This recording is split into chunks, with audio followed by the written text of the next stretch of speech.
Aintrazi, winner locking up a spot in day 2. And we saw Ollie with a Kozilek in play earlier, but that's in the sideboard, so not having that main deck could end up hurting him.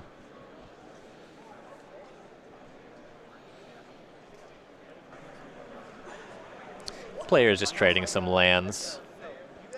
Ollie had the play, but he did not have that Jace on turn 2 or even anything like a Rattleclaw Mystic. Josh is going to pull ahead with the Jace advantage, so pressure's on Ollie to start casting some action. He does have that window to get ahead of Clash of Wills so far, but probably doesn't even have any idea what he's up against just yet. So Ollie will start, yeah, he'll have a Jace Vryn's Prodigy of his own. That's the San Diego Comic-Con one, if you're curious why it's all black on the front of the card. Yeah, that's not a Sharpied out checklist card. That's the real deal. It's worth a tad more than the checklist card, I believe. Yeah, I don't know the exact value, but it's significantly more expensive than the regular Jace, which quite expensive itself. I mean, go back over to Josh. I wonder what point Ollie's going to figure out what's going on the other side. You know, Josh was just going to play untapped lands, loot. All right, how about this? He loots away Planar Outburst. Now, if you're on Ollie's side thinking, whoa, what's going on here? You know it's a control deck, but it's going to be when the 4th or 5th spell gets countered that he really knows exactly what's going on. Explosive Vegetation from Ollie, that will be scattered to the winds. Josh is going to sit back and say no. Yeah, if you let Ollie start resolving these early ramp spells, that's going to make Clash of Wills much worse in the late game. So you just want to counter everything that accelerates the mana. Absolutely. Now we'll see if he eventually have to take care of this Jace. He does play 3 Silk Wraps and 4 Stasis Snares in the main.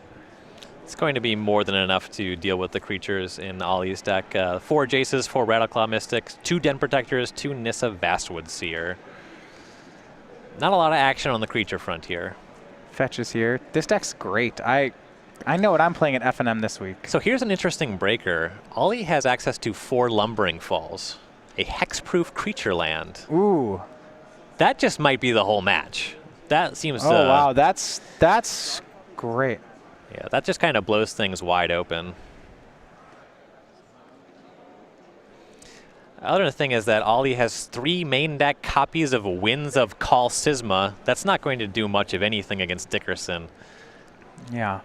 Well, he can loot it away, so no harm, no foul. Silk Wrap on the Jace.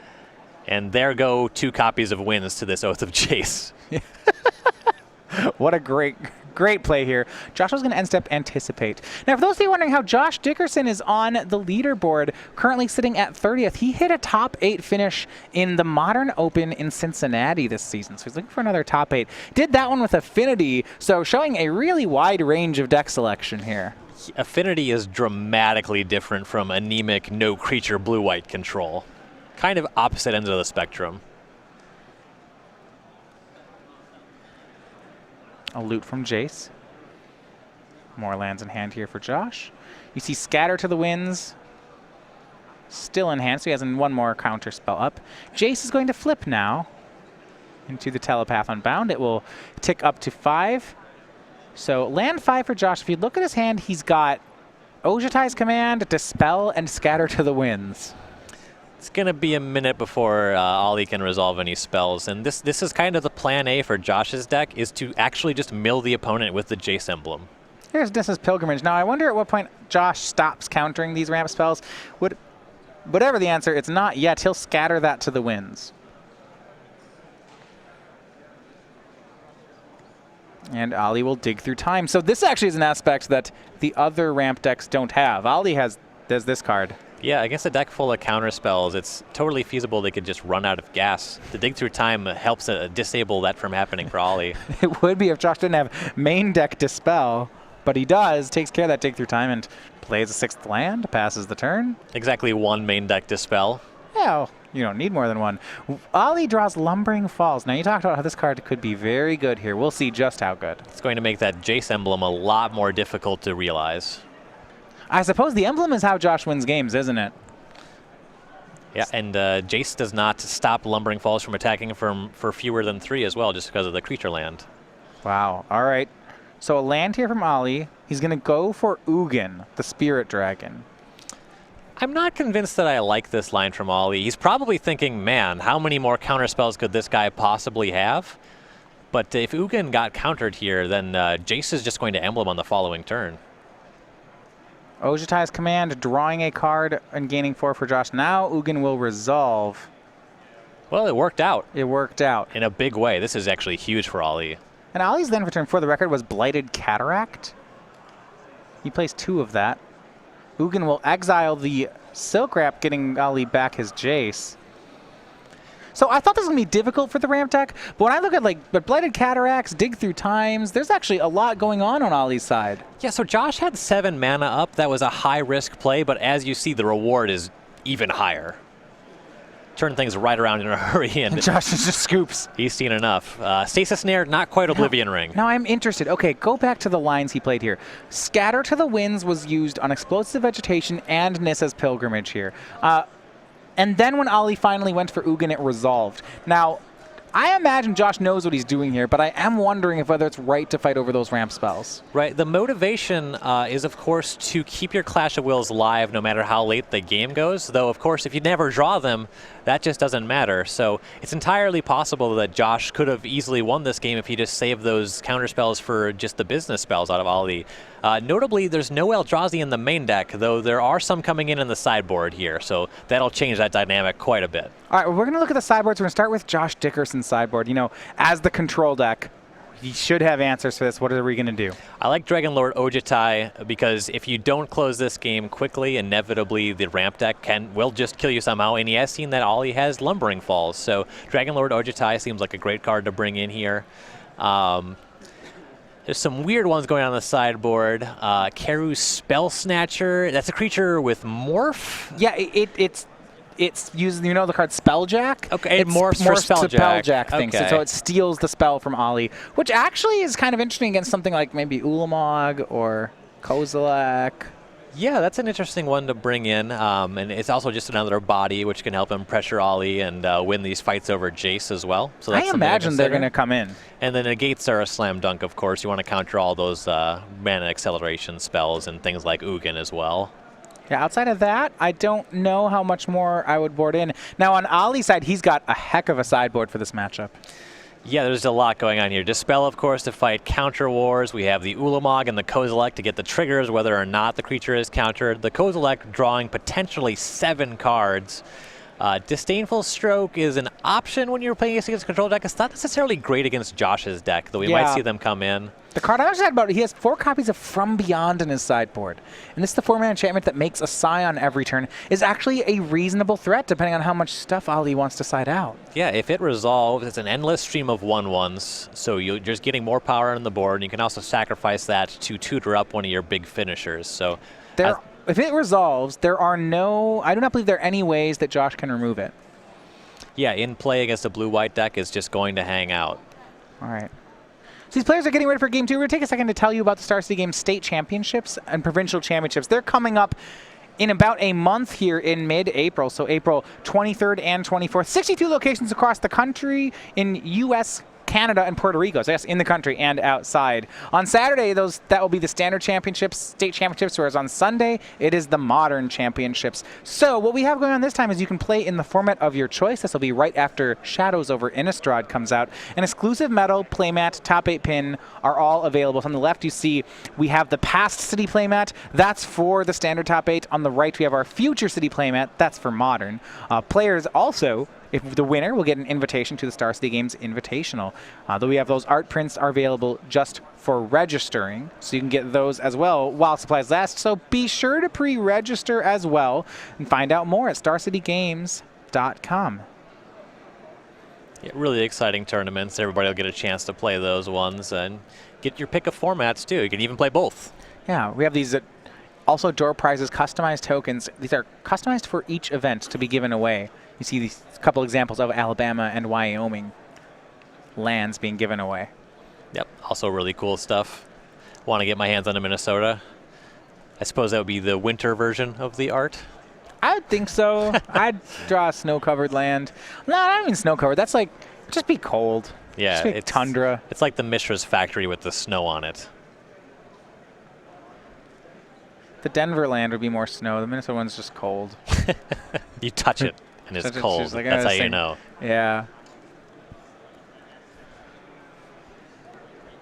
Ollie up a game here on Josh Dickerson. So we go to game 2. Winner here will make day 2 of the event. Loser will get another chance in round 9. Yeah, both of these players are far from out of it. Pretty deep into day 1 here. Both also currently on our leaderboard. Ollie in the top 16. He's currently 14th. Josh Dickerson 30th. Would take a lot for Ollie to get into the conversation for Players' Championship. He'd likely have to win the Open this weekend. Yeah, and if he wants to qualify for the Players' Championship, he could also just win another invitational. That is something. He's done it before. It is something on his Magic resume. Made an Angel token. Be in the same building as the last 21. That's got to be a Columbus good omen. Convention Center. Join the ranks of Jerry Thompson and Tom Ross as 2-time invitational winner. Looks like Ollie will keep his 6. Confirming Josh is good on 7. You don't see this a lot in the standard matchups, but it's really interesting just how much the presence of one card in Ollie's deck skews this matchup is that Lumbering Falls. Very few people are playing it, but it's just so huge. We'll see. It starts out on Lumbering Falls for Ollie. Looks like Josh has boarded in Dragon Lord Ojutai. See that one in his hand. But in either way, he'll start on Jace Vryn's Prodigy. And so will Ollie once again. This is one of the awkward things. We'll see if Josh still has or how many Silk Wraps are still on the deck. Yeah, he doesn't really want to keep them in, but he can't completely board them out. Yeah, they'll deal with Jaces and Rattleclaw Mystics, though they line up very poorly against a lot of the other spells. Might have Stasis Snare. Yeah, it tags any of the big creatures that are ramped into, though getting Ulamog or Kozilek after the trigger resolved is sometimes very far from good enough. So Josh will fetch, then he'll go ahead and loot with Jace. He picks up a copy of Negate. It looks like he has Planar Outburst, but not Stasis Snare, so he'll discard Clash of Wills and pass the turn. Clash of Wills is a card with a very limited lifespan in this matchup. Yeah, definitely. Limited in pretty much any matchup, though, more so than any when your opponent is intending to make lots of mana. It looks like it's going to be Nissa Vastwood Seer for Ollie. Scatter to the Winds, Negate in hand for Josh.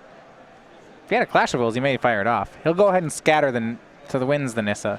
It was somewhat interesting to see Josh discard the Clash of Wills this early. This is the time frame where that card is pretty much always on. Jace is going to... Oh, it's Babe wants to loot. If he fetches first here, he can get that Jace to flip into a Planeswalker. And it looks like that's actually what he's going to do. Yep, again, plan A for Josh, building up to a Jace emblem. So flipping it early is often going to be more important for his deck than looting, which a lot of other decks would make the concession to get that extra loot.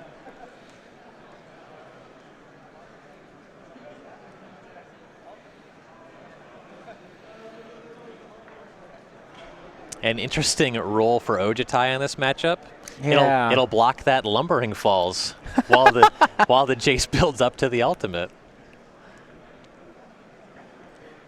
Right now, picking his discard, it will be the Negate. Jace will flip into the Telepath Unbound. And it'll plus. Let's make that Jace a 0-power creature. There we go. Now, no more attacking for it. I like to attack with 0-power creatures to send a message. Usually not Jace, but like Spellskite and Ornithopter. Here's Stasis Snare from Josh.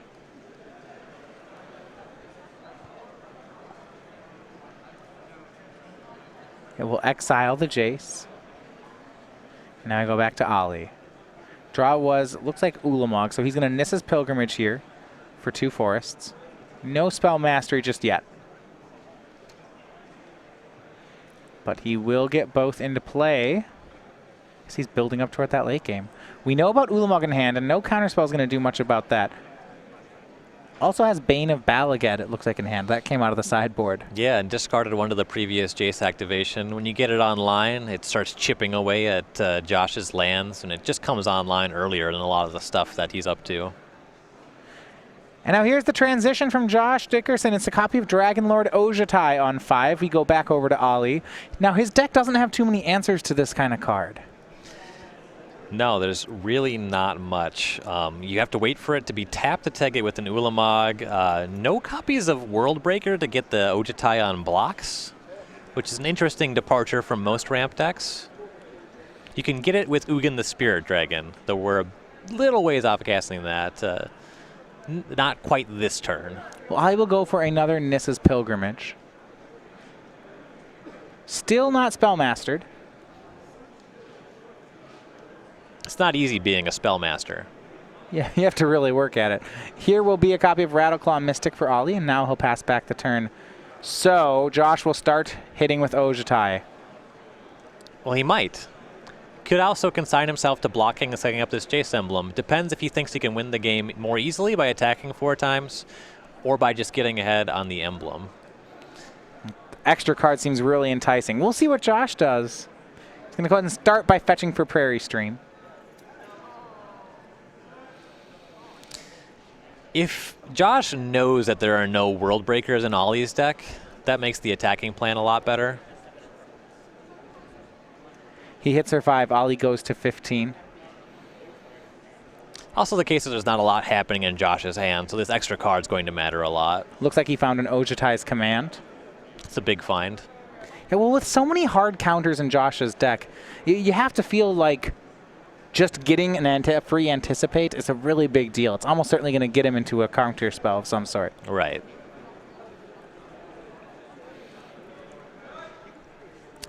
Ollie is still hanging out with that Ulamog. If we can get that trigger on the stack, that'd be a huge swing. Getting the Jace back for Ollie and removing the Jace on Josh's side.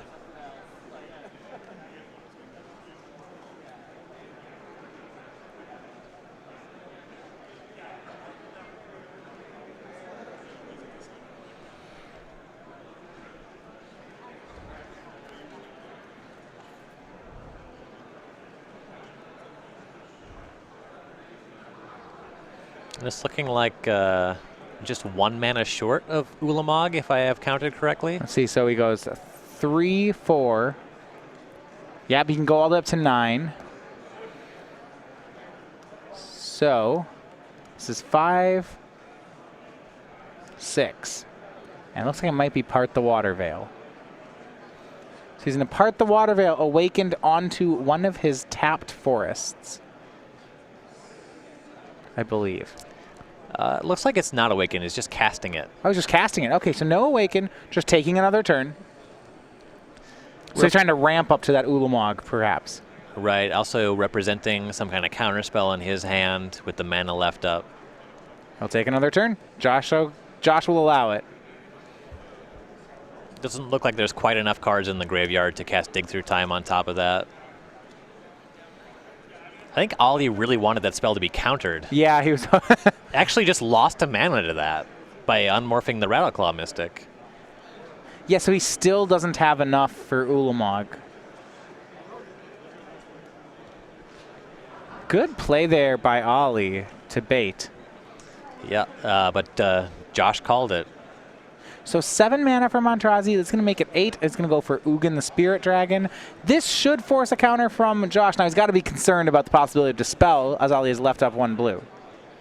Yeah, and with the weird casting apart the Water Veil last turn, it really strongly suggests that there is a counterspell in Ollie's hand. Yeah, Ollie's just saying, okay, if I can make it to this Ugin plus blue, I'm good. But Yeah. he could have gone for that the previous turn.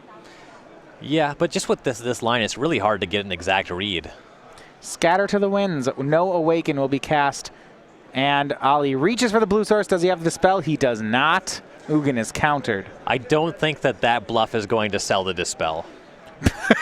If you're not dispelling there, when You're like, are no, you? I don't need it yet. It's not good enough. Yeah, whatever. I got my extra turn. We go back over to Josh. He has another Jace in hand.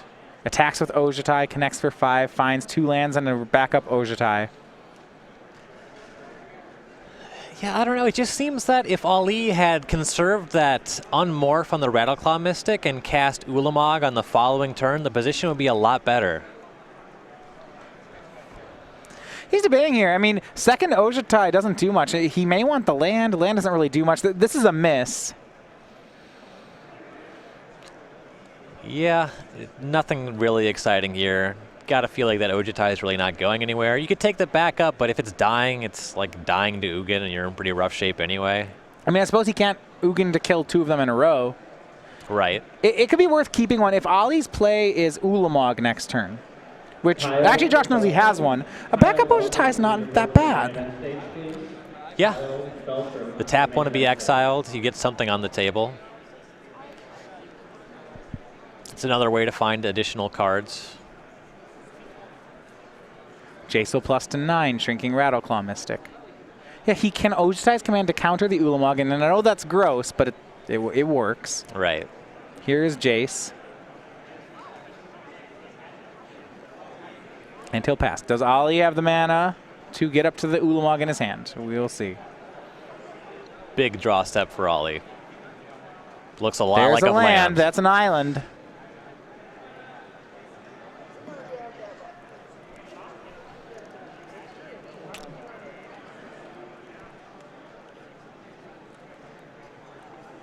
Ten mana from Aintrazi. Here's Ulamog. Josh's gonna ask for the targets. Looks like it'll be the Jace on 9. And we'll see what the other one is. It's gonna get countered now. Ojutai's command will counter draw. And Ojutai and Jace were the targets. So Ali, despite the counterspell, will exile the relevant parts of Josh's board. Huge swing for Ollie. Had the option to target Stasis Snare to get Jace on his side, but I think that dealing with both of the threats on Josh's side was a much better line. A loot from Dickerson. Well, he's going to wait. Maybe crack a fetch land first, going to 16. Now he should be pretty happy that he found that backup Dragon Lord Ojutai. Yeah, absolutely. And Ollie does not have a backup Ulamog. Now, yes, there's one more in the deck. Right. Now you'd have to top deck it, though. Jace loots into another fetch land. Josh will discard that. Now Jace flips. In this deck, it's interesting. The Jaces on Josh's side don't ever flash don't seem to flash cards back very often. No, they just hang out. They shrink the mana creature. They plus to go to 9. That's the win con. It's a really glacial win condition here. That was kind of curious, seeing the Jace go to 9, especially with the second Jace in play and not just cashing in for an emblem there. I'd be pretty tempted to go for the emblem.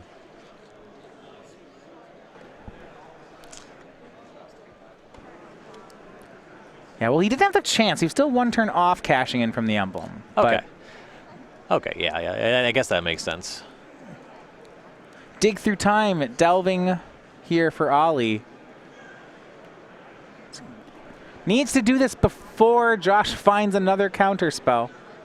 And now we'll look at the top 7. What sort of large creatures can he find? Nothing so far. There's 6. He gets 1 more. Just a lot of mana sources. He knows it needs to be good. It's another land. That's gross. That's gross for him, yeah. The window to resolve Dig Through Time was not a given, and then just missing on top of that just feels terrible. Well, he has Blighted Cataract, I believe, in play, so he has a draw 2. He's going to get Shrine of the Forsaken Gods to give himself extra mana. But yeah, it's a big miss for Ollie, for sure. Yeah, and with that backup Ojutai, the Lumbering Falls can't meaningfully attack. I mean, Josh can race at this point. Yeah, Ollie's at 10. Already been hit by an Ojutai twice. Dig through time in the draw for Dickerson. That one's going to be great here. He'll start on Dragon Lord Ojutai. Ollie down to 5. Here are 3 cards. Land, and I believe Stasis Snare. Okay, third one's a hit. Josh will take it. Yeah, would prefer to have a counter spell, but that one's fine. Dig Through Time should find a counter spell given the density in the deck. But the onus is on Aintrazi to find that second Ulamog. If not, he's just dead to the Ojutai. Could take an extra turn with something like Part the Waterfall, but that doesn't entirely turn the game around. Josh will pass the turn. On end step, Ali goes ahead and cracks Blighted Cataract for 2 cards. With the mana down, Josh will go for Dig Through Time. He's respecting the possibility that Ollie's blue ramp deck is boarding into counter spells. Yeah, there's a really high chance that he's just looking for counter spells no matter what, so having this open window is a perfect opportunity to cast Dig.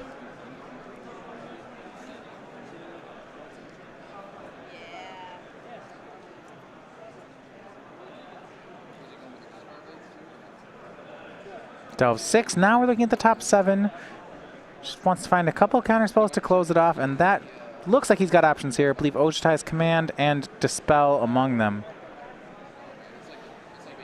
Quite a bit better than Ollie's Dig Through Time. Yeah. Stasis Snare is the answer card in Josh's hand currently. You're right that his deck doesn't have answers to Lumbering Falls. And without the Dragonlord Ojutais, which are in the sideboard, I could see that becoming a big problem for him. Yeah, I'm sure that that's not the reason that the card is in the sideboard, but it lines up very well here. Jace pluses, and now we're back to Ollie.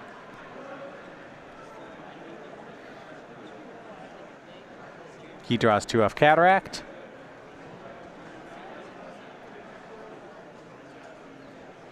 And now draws From Beyond. So those have come in out of the board.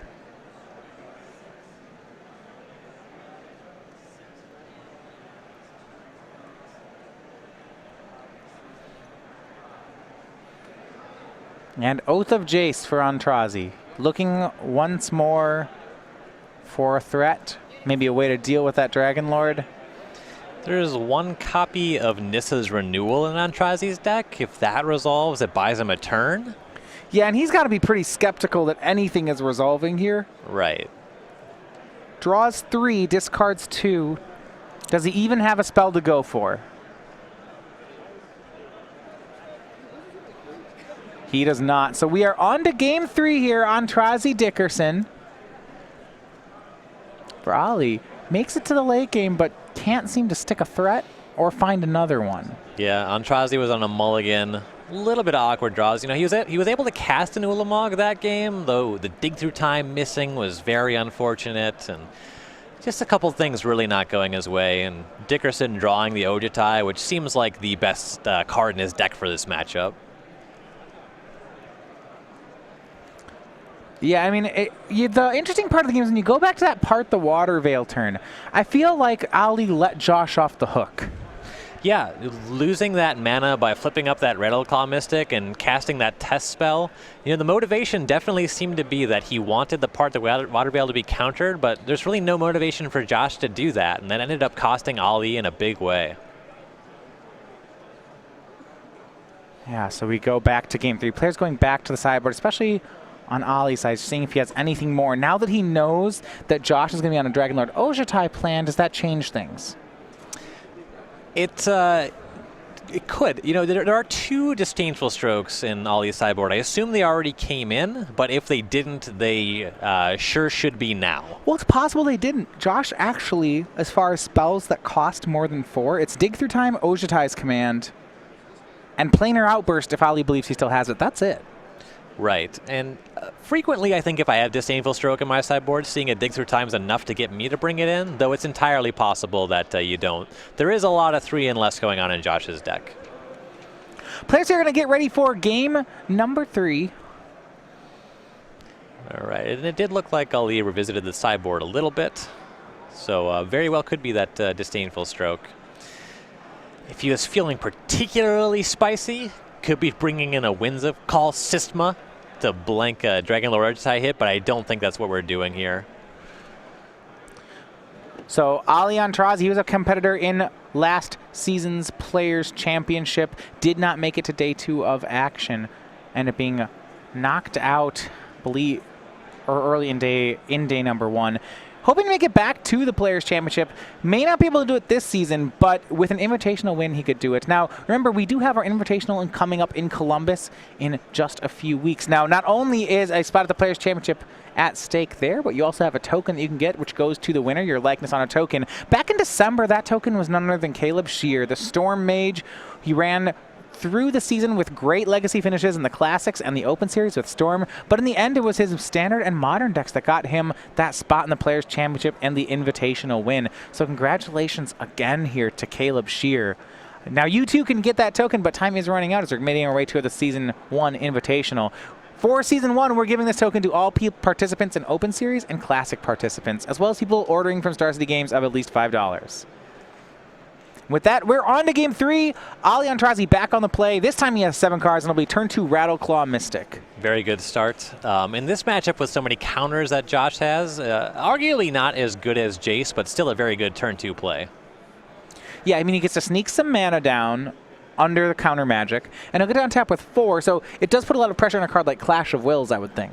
Yeah, you can start to get ahead of that. If Ali just plays a land and casts Nissa's Pilgrimage to be with able to pay. Up. Yeah. Right. Another fetch land for Dickerson. And it does look like there is a Pilgrimage in Ali's hand. So this may just work out perfectly for him to sneak under counter spells. We'll see.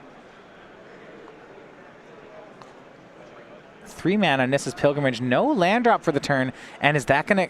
That gets Clash of Willed for Ali, and I don't think he has another land. Yeah, this would. Oh no, it's so close to being just great. If Ali had a land, this would feel bad. Given that he doesn't, it even feels worse. If he had a land, I mean, this was perfect. With the land, he was going to blank that Clash of Wills for the entire game. Without a land, not only does he get his spell countered, but he misses his land drop. It's night and day. Yeah, and let's see if Josh can capitalize. The pressure is now on Josh. If he can find that Dragon Lord Ojutai on time, it's going to be very difficult for Ali to win this game. Here's Jace, and Ali's going to have to find lands. He'll play Oath of Jace. Draw 3, discard 2. He does find some lands, 2 forests. So he gets to keep playing, but a huge setback for Ali nonetheless. Right, and also the Jace setting up on Josh's side. It's going to be much easier for Josh to find what he needs. Ali no longer ramped. And turn 4 here, and he's going to make his 4th land drop. And this was another window for Ali to cast something like Explosive Vegetation, like Nissa's Pilgrimage. Josh has only tapped down to 1 land, but nothing going on there. Just Oath of Jace to try to find those land drops. All right, so we'll see what he discards. He's going to go ahead. It looks like 1 Ulamog will hit the bin. 1 Eldrazi, either Ulamog or Kozilek. I believe he might have both Ulamog and Kozilek in hand. That's a lot of mana of spells. Contemplating discarding a land, which would be a really odd thing to see if you're Dickerson. It is Ulamog and Ugin that get discarded. Keeps the Kozilek, plays Forest, passes the turn.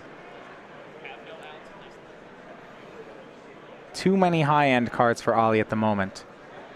So you go back over to Josh. He'll fetch to put a 4th card in the graveyard. Looks like he wants to flip the Jace this turn. It is kind of curious, you know, Dickerson, I got to pick at his hand. It looked like there's a lot of lands. He's kind of incentivized to have that extra loot here, but once again, we'll see him aggressively go for that Jace emblem. Draw here. Looks like he finds a Stasis Snare. Stasis Snare is actually huge here. It's a Stone Rain, really. You only think he might Stasis Snare the Rattleclaw Mystic. Yeah, I think there's really no reason not to, especially if he has some kind of counter spell that he can leave up on top of that. That would be huge. Dig Through Time is in his hand as well. 5 cards in the yard. It cost him 3 to cast Dig. You're right, though. He has some form of counter magic, too. I believe a Keru Spell Snatcher as well. Okay, this is a good window for Spell Snatcher. Get it in play, and you should have it on the ready in time for a big spell. All right, he's going to listen to you. He's going to go for the Stone Rain play. Stasis Snare takes Rattleclaw Mystic. Ali playing that other forest he found off Oath of Jace. Has Rattleclaw and Jace available. How is he going to get up to Kozilek mana? That's going to be the tough part. Doesn't have any color sources either. Yeah, there's some appeal to playing Rattleclaw face down, but 2 spelling, I think, is the best equity on this turn, and that's what we see Ali do. Yep, Rattleclaw and Jace are the plays here. We go back over to Dickerson. He drew Dispel for the turn.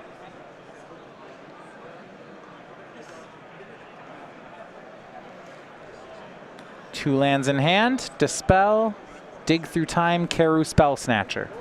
I have to imagine that some of the mana this turn is going through Dig Through Time, and there's a really realistic shot that he wants to use that to find a counterspell that he's going to cast this turn. I think if I'm in Dickerson's seat, I'm inclined to just pass the turn.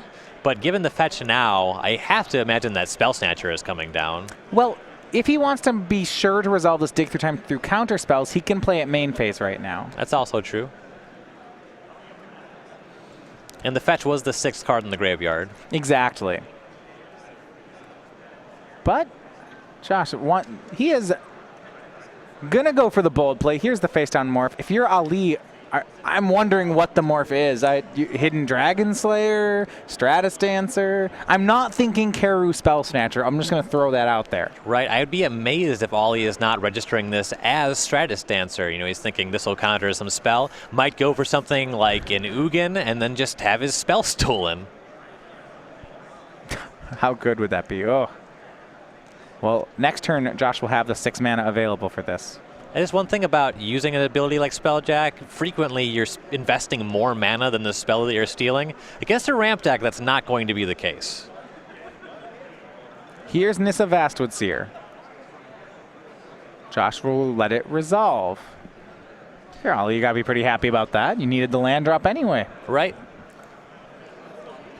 Not a bad exchange. Still a couple lands off of flipping the Nissa, but still a lot of Magic left to be played in this game. So that's going to be his 5th land. So he's working his way up toward, well, Kozilek's. Kozilek's 10, and he doesn't have Colorless Mana yet, so Kozilek's still a ways off.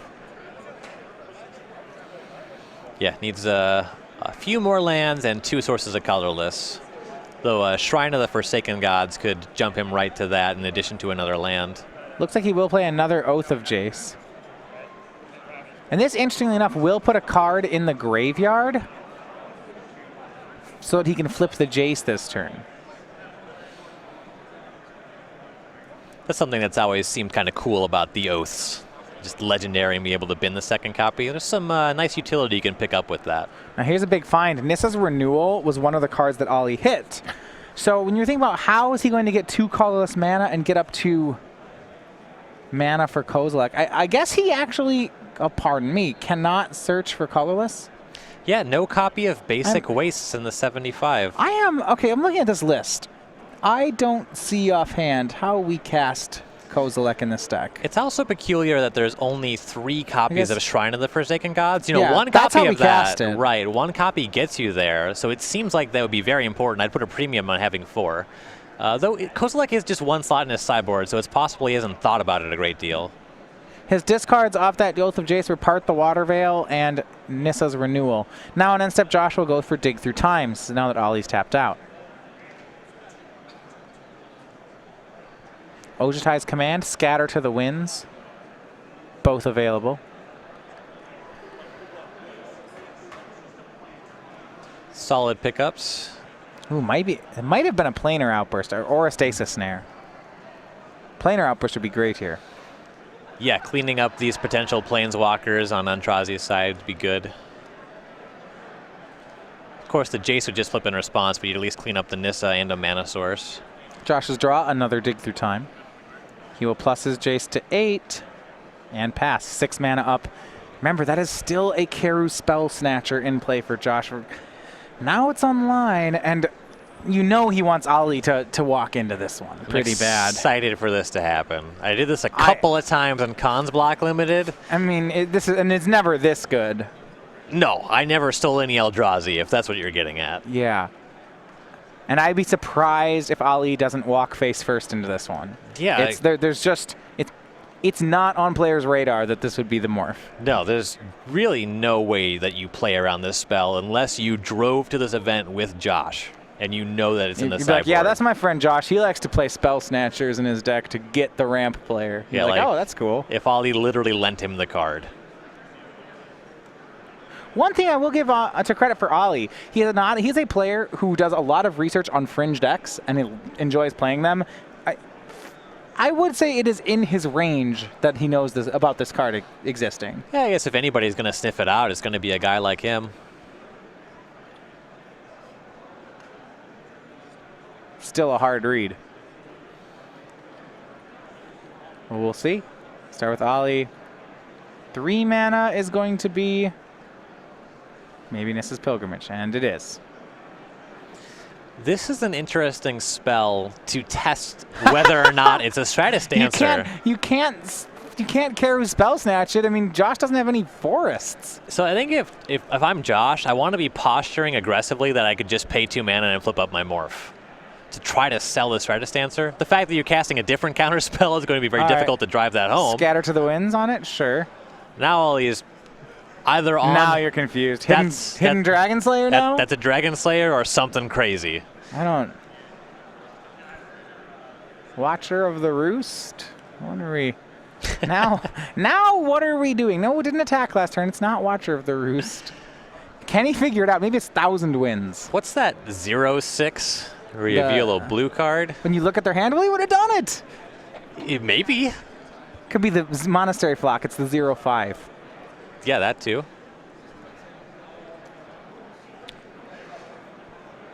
There is there's this War Behemoth.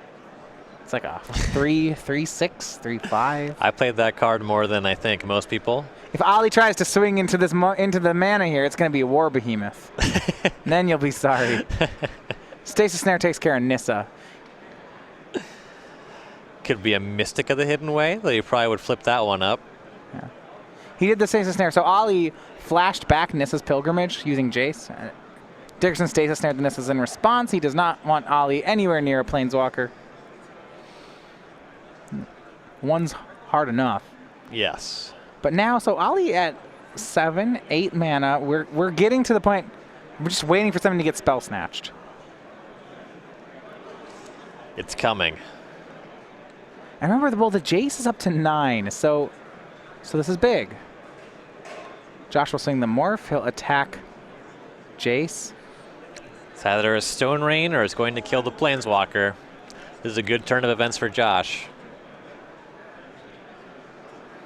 Ollie's going to chump it. That was a 0/1 because of the Jace, in case you're wondering why they didn't trade. Right. And sitting at 7 mana, Ollie's probably wishing that he had some World Breakers in his deck for a situation like this. He needs to stop the emblem from Josh. He has 7 going to 8 mana. Part the Water Veil in hand. Have you ever had your Time Walk spelljacked? Ugh. I'm just theoretically, not that this could ever happen in the match we're watching. Right. But I just theoretically, have you had your Time Walk spelljacked? How would that possibly happen? That's not real, right? He might be activating Lumbering Falls instead. Yeah, getting a hit in on that Jace while that Morph is tapped down. Activates Lumbering Falls. Attacks Jace. Playing around Pine Walker. Not really, though. Jace goes down to 6. All right, well, the emblem's a ways off again. Dig Through Time on end step from Josh Dickerson. Does it resolve? He checks with his opponent. The answer is yes. Josh getting some more cards.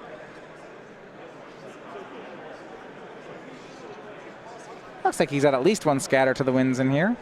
And you are not wrong saying that Lumbering Falls is a difficult card for Josh to deal with. Right. It's what's keeping that Jace off of winning the game. I have to imagine at some point in time we're going to see this Spell Snatcher make a huge swing, but it hasn't happened yet. And so right now it's just a 0-power creature. We're waiting. We're waiting. It's going to be great. I don't know when, but it's going to be great. Another Dispel drawn by Josh. Jace back up to 7. Another land. This one's Majoring Network. If you just want to get real slow. This one's a little bit worse on turn 15 than it is on turn 2, but it will probably generate some mana in this game.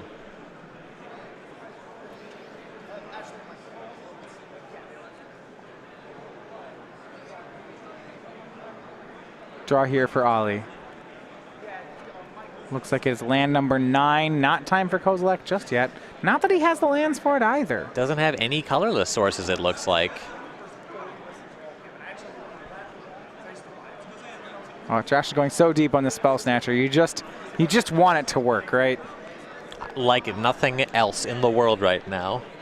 But no, he's not going to. He's going to play Explosive Vegetation. That's no help, Ollie. We don't want to Spell Snatch that. I would not Spell Snatch this spell. I mean, lands are neat. I would like to have 2 more lands, but I really want to have the Ugin. That's why we did this. Yeah. Now Josh is thinking, how do I counter this? No, it's fine. It resolves. And man, the ability to find 2 wastes here would be huge, but Ollie was now 1 mana ahead of the casting cost, but yeah, 2 11 color lands and no Kozilek mana. Yeah, it's just embarrassing at this point. Really wants to find specifically Shrine of the Forsaken Gods. Flusses Jace. Let's see, is it... He's going to go ahead and play another Jace. Does Josh counter that? Probably not. Doesn't really do anything. You know, and if you rewind, say, 30, 40 turns ago, Ali discarded a Kozilek, or an Ulamog, but kept the Kozilek. Not that casting Ulamog would be any good for him because there's still that Spell Snatcher hanging out, but even still. All right, here's the aggro play from Josh. Scatter to the Winds, Awakening Majoring Network. Now he's got a 3/3. Game on. It's gonna kill the Jace. That's huge. Well, I don't know if Ollie's plus to the Jace yet. Well, there's 5 power against 1 trigger. I suppose it only brings it down to 1.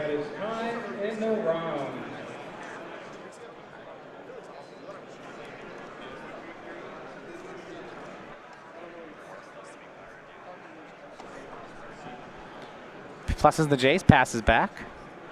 Josh's Jace back to 8. Here come the creatures. All right, it's 3 damage on the Jace. Or maybe on Ali. Yeah, it was just on Ali. Not even caring about his Planeswalker. Yeah, we're the aggro deck, I guess. Well, there are 3.5 minutes remaining. It's possible that Josh needs to be a little more aggressive here. Very good point. Yeah. Keep in mind, Ali scrying once every turn. Does have that Oath of Jace plus Jace in play. Nice little action. It's a combo. Here's some mana. Here's something big. Oh, if you're Josh, you're excited. Oh, he's finally casting a big spell? Well, is it going to hurt that he doesn't have the Dispel mana up? Ali only has 2 cards. Okay, this is huge.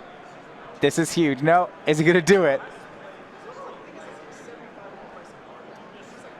I asked before you got in your Time Walk counter Spelljacks before. This is going to be so much worse because it's Awakened. This is going to kill Ali. It's going to end the game. Well, okay, Kozilek. Does he have the double colors for this? Is he? No, that's Oath of. Yeah, I don't think the spell is actually castable. So we're gonna do some investigative reporting on here. Ollie's counting mana, but not signifying the type. Yeah, he doesn't. Yeah, he doesn't have colorless, and he just realizes. So yes, he's gonna pick that one up. Is he gonna go for the other one?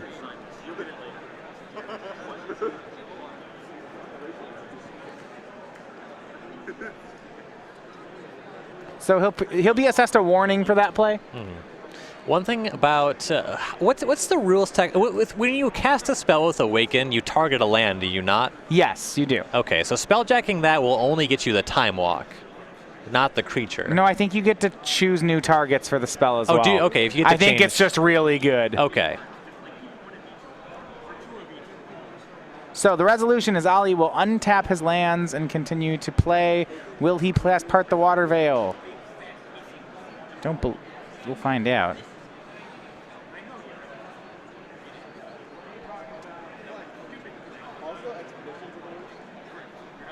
I mean, the options are cast part the Water Veil, or fire up the Lumbering Falls, or just pass. All right, so he's going to give flashback to a spell in his graveyard, it appears, then. And we'll see what he's flashing back. Does he have a part the Water Veil in the yard? He does. He's going to cast it. That should be good enough to get spelljacked. I definitely think that I spelljacked that spell. And, you know, there's so little time on the clock as well. Yeah, Josh is... I think he unmorphs it, so... And you know that Ali just has a blank card in hand. It's not, I don't think he did it. No. That resolved. Here comes Lumbering Falls at Jace. Jace down to 5. Ali going to untap and do it again. It's a lot of patience by Dickerson. It is. I think it's... we'll see. Scry to the bottom.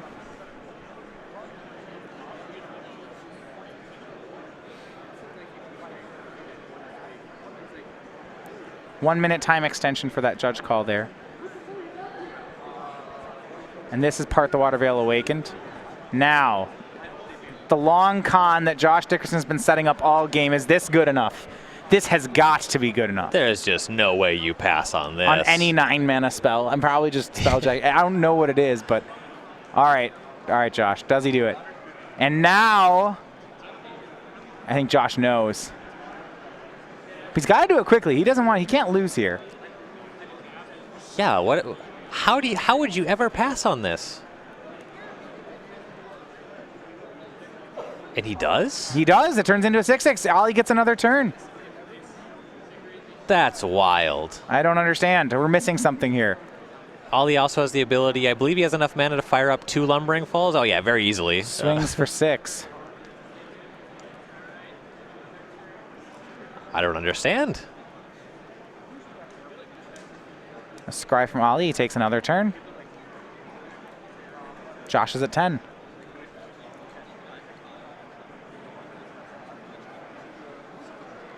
There may be an interaction between... Well, we'll confirm that works how it does. Yeah. It's definitely possible there's a bizarre rules interaction going on. Okay.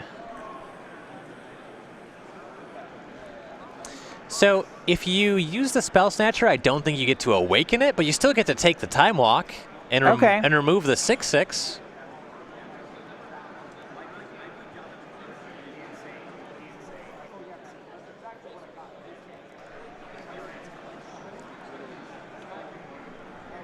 Yes, I'm not sure you can awaken it. Once it's in exile, you may just only get the regular version. Anyway, we're going to go to turns. Josh is at 4, so we untap here. This is turn number 1.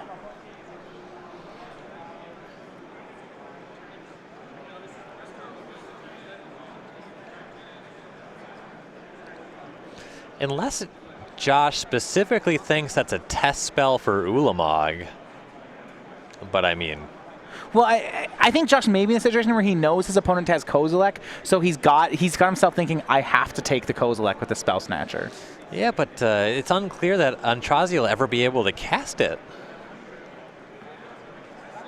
And Aintrazi still gets the draw trigger with it, though, you know, a giant monster is certainly nothing to scoff at. All right, so turn 1 here on Josh's side. He's at 4, Ollie at 17. He's got Stasis Snare, Dispel, Dragonlord, Ojutai, a Jace on 6, Majoring Network on 3 with 3 1/1 counters, and a Keru Spell Snatcher face down.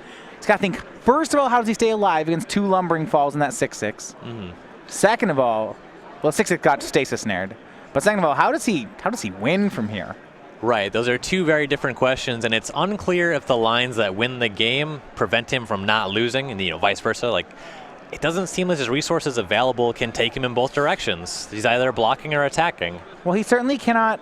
If he wants to win, he's going to have to just cast this Ojutai in his hand. Otherwise, he won't have enough power worth of creatures. Right. It's risky, but I think he's going to make the play. So there's Dragonlord, Ojutai, and a pass. Turn 2. Has to hold back his creatures to block Lumbering Falls. So on this plan, Ollie's got to sneak 4 damage in. And he has 2 turns with which to do it. This is his best one now. Josh has 1 mana up, and that 1 mana is Dispel. It helps some things. Now keep in mind, if Ollie also, if he resolves Part the Water Veil one more time, he actually can take turns number 4 and 5, so he could get 2 attacks here. Right, that's a very interesting mechanic of going to time and around when there's extra turns. It does not matter who takes them. Yes, so he can deny Josh an attack by taking that turn. That would be quite brutal. Here's Oath of Jace. Drawing 3. He's found 1 colorless source, Blighted Cataracts. That's not 2. We're halfway there. Though on turn 2, that means we'll never be able to attack with Kozilek. Right. So maybe at that point he's supposed to be discarding it. As odd as that sounds. Getting it into play is a pretty good way to avoid having Dickerson kill you on the next turn. Well, that's great.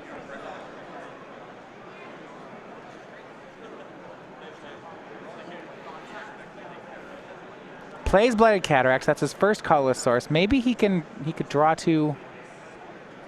He's got Part the Water Veil in hand. So this is 9 mana. This could work. Okay, so he's going to Part the Water Veil Awakened. And awakening it onto another land. So this means that Ali Aintrazi will have turn number 3 as well, and turn number 5. Yeah, that's huge. Jace will be plussed on the Majoring Network.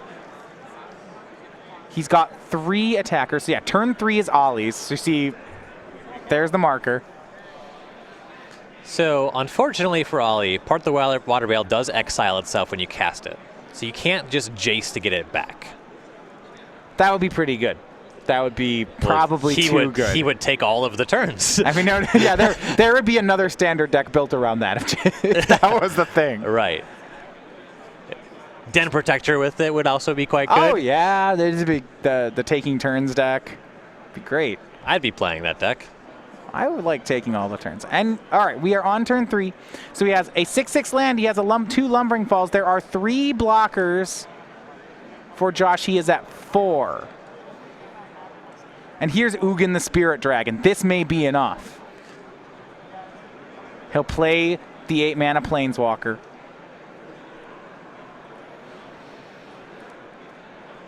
There are some bizarre ways that this lines up. There are a lot of colorless creatures in play, which is somewhat awkward. Yeah, so we can't just...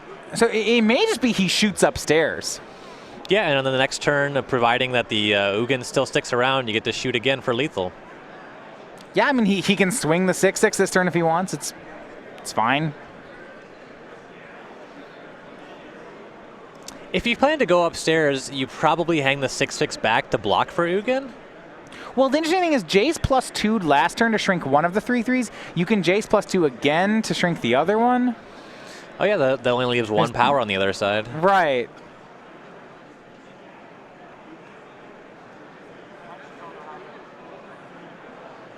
So here's the 6/6 swinging. The Ugin went upstairs to put Josh to 1. This 6/6 is going to have to be blocked. You see 2 Dispels and a Stasis Snare in Josh's hand. All fine cards, but none of them block for Ugin. Right. Majoring Network will be the blocker. Don't get to say that very often. No, not usually. He's going to reconsider. Looks like the Morph, perhaps.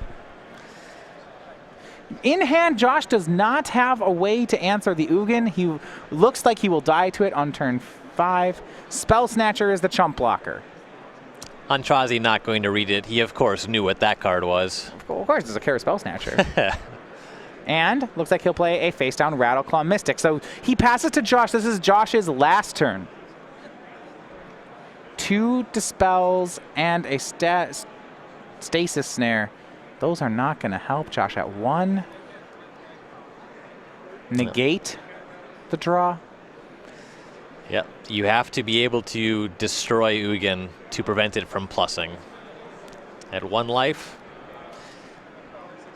So he's going to attack at Ali. You could find Ojutai's Command, and if you resolve that, you get up to 5, though there is still the matter of dealing with these creatures. All right, Ojutai's Command. Yeah, I was going to see, does he have a life gain spell? Can he do it? We'll find out. I think attacking at Ali is his only out if he has one. I mean, you're right. Next turn, Ali can fire up multiple Lumbering Falls, has a Rattleclaw, has the 6/6, can plus the Ugin. There's a lot of damage that Josh is going to have to find answers for. Yeah, I don't think that there's a line with the amount of mana available. He found Ojutai's Command. All right. That's the card. That's the only card he could possibly find here to have any effect with. Yeah, has the ability to cast Command and Stasis Snare, but still behind the buck on a couple creatures. Josh pluses the Jace on the Rattleclaw. So he can chump the 6/6. He can go to 5. Oh, that's not enough. Yeah, you have to use Stasis Snare on the 6/6. You block one of the Lumbering Falls. The other one connects and the Ugin cleans up.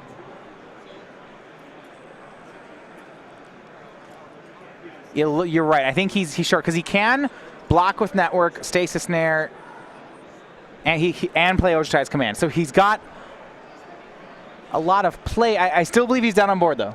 And Ali got the Scry 2 because he controls Ugin. Oh, wow. That's pretty heinous. Here's some Lumbering Falls. He's got Josh at 1. All right, yeah, he's laying out the mana. Let's do this. Yep, you know, it's turn 5 of turns. You're either attacking with those creatures or you're not. It doesn't have a better play. It doesn't have stuff with haste. Part the Water Veil would not do anything here. I'm going to shoot upstairs right now. There's Ojutai's command. Josh will go to 5. Draw a card. I don't think there's anything other than, yep, draw a card. Draws Ojutai. Yeah, if he had a Jace in the graveyard to get back to Chump Block, that'd be one thing, but that option is not available. All right, both Lumbering Falls are activated. That Morph is a 0/2. So Morph. And the 2 lands and the 6/6 are in play. Josh can block 1, Stasis Snare 1, and 1's going to get through. And that'll do it. Ali Aintrazi, turn 5 of extra turns, wins the game and the match, only getting the extra turn to win on thanks to Part the Water Veil.